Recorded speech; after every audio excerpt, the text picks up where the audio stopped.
What's up, guys? Jeff here from Worldwide Cyclery, and we went all the way to friggin' Las Vegas to celebrate the launch of the 2019 Rockshox Lyrik and the fact that it's got more adjustments. Viva Las Vegas!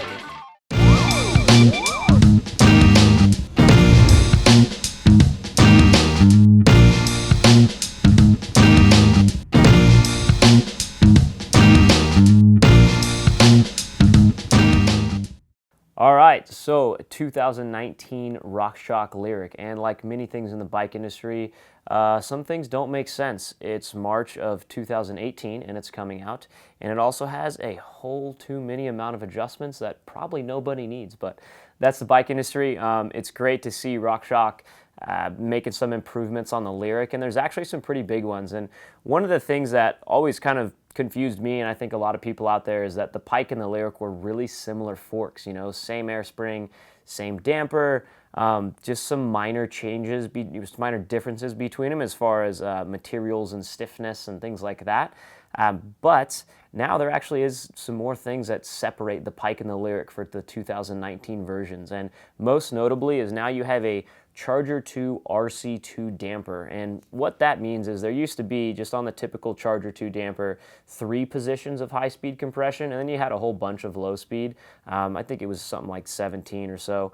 But now on the 2019 Lyrik, it's actually completely independent, the high-speed and the low-speed compression. You have 5 positions of high-speed compression, and I think it's 19 positions of the low-speed compression. So what that does is this now puts this fork as a direct competitor to a Fox 36 RC2.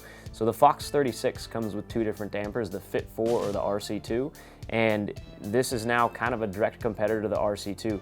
The kind of riders who love the RC2 damper and the Fox 36 fork are going to be really happy that Rockshox now has a competitor to that, because it's really a whole nother level of adjustment. Again, I don't think a lot of people use it. I mean, a lot of our customers, myself included, I don't really spend a ton of time playing with that stuff. I like to here and there, but most guys don't. They kind of just, you know, use the high-speed compression here and there. They might touch the low speed here and there, but for the most part, people aren't really spending a ton of time finagling with that stuff. But some people are. Some serious racers are, and the cool thing about a lot of the bike stuff these days is there isn't crazy amount of adjustment, and being able to have 5 positions of high-speed compression and a whole bunch of low-speed compression really allows you to seriously fine-tune this thing for exactly what you're trying to do and just change it up for, you know, different terrain. Other than that, you know, that's really the biggest difference when it comes to the 2019 Lyrik, which is awesome. The other notable things, this is now available in red as well as black, which is pretty gorgeous. This thing looks awesome and is going to definitely look good on a lot of different bikes out there with the chrome decals too. The Debon air spring in the air side, that has had some minor changes to it. Again, there's going to be a link below to the blog post that goes over sort of all the, you know, little technical details and tiny changes, and also a more in-depth review. It's not going to be a long-term review. This is kind of a short-term review and an overview, since we kind of just got our hands on this thing and got a chance to check it out. But it impressed the heck out of us. It's awesome to be able to have that level of adjustability in this fork and really see it directly compete with the Fox 36 RC2. So pretty awesome changes. I'm really happy about it because, again, like I said, one thing that was confusing to me was the Pike and the Lyrik didn't have too much of a difference between them. Now they do. Now the Lyrik's got a much more adjustable Charger 2 RC2 damper than the Pike does, which for that type of rider who's really looking for that level of adjustability, that's a gold mine right there. These things still are not coming with 20mm axles, although they do have what Rockshox has, like I believe they call them torque caps. So it's basically, if you have the right hub with the torque caps, you got a whole load of contact around the 15mm axle, which is supposed to be lighter and stiffer than a 20mm axle.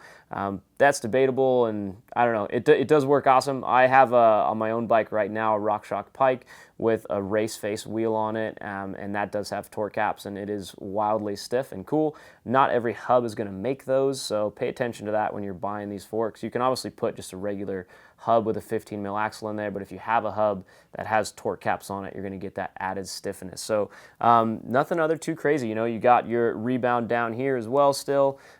Your air side over here, the cap is the same cool cap that has the basically a cassette tool to remove that. So when you're adjusting and taking in and out tokens, it's a lot easier now to remove this. So that was a revision in 2018, and they obviously kept it for 2019 because that was a great change.